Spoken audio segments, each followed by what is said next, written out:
नमस्कार. वेगवान मराठीमध्ये आपल्या सगळ्यांचं स्वागत. एक मोठी बातमी येत आहे नाशिक जिल्ह्यातल्या सिन्नर तालुक्यामधून. आत्ताची सगळ्यात मोठी आणि महत्त्वाची बातमी.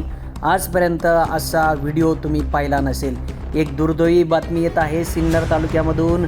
सिन्नरच्या शिरवाडे गावामध्ये सकाळी 9 वाजेच्या सुमारास बिबट्याच्या हल्ल्यात एका शेतमजुराचा मृत्यू झाला आहे. मात्र नुसता बिबट्याने हल्ला केलेला नाही, तर बिबट्या आणि शेतकऱ्याची अक्षरशः विहिरीच्या खटाड्याजवळ झुंज सुरू होती.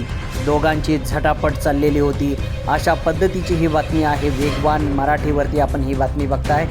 शेतकरी आणि बिबट्यामध्ये झुंज चाललेली होती. शेतकरी जेवण करत होता आणि या बिबट्यानं शेतकऱ्याला पोटभर जेवणसुद्धा करू दिलं नाही आणि झडप घेतलेली आहे. या झडपीमध्ये बिबट्या आणि या शेतकऱ्याचा म्हणजे मजूर काम करत असलेला मजुराचा दुर्दैवी मृत्यू झालेला आहे.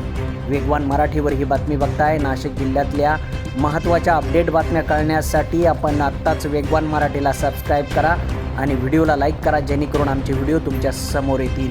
सविस्तर बातमी आपल्याला जाणून घ्यायचं आहे, घडलं कसं आणि काय.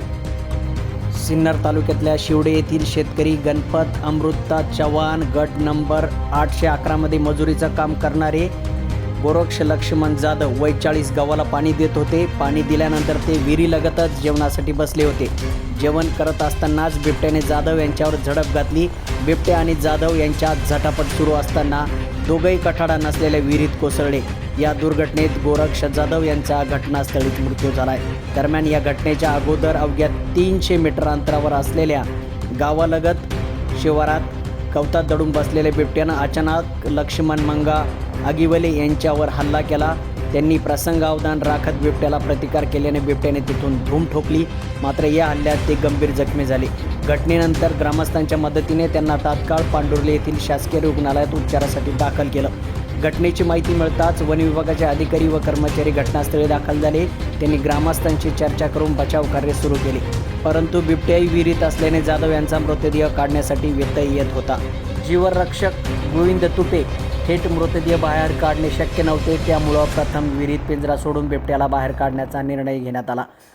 सुमारे 3 ते 4 बिबट्या विहिरीत पडून होता. पाण्याबाहेर येण्यासाठी केलेल्या धडपडीत बिबट्या गंभीर जखमी झाला. अखेर पिंजऱ्याच्या साहाय्याने बिबट्याला बाहेर काढण्यात आलं, मात्र तो मृत अवस्थेत आढळून आला.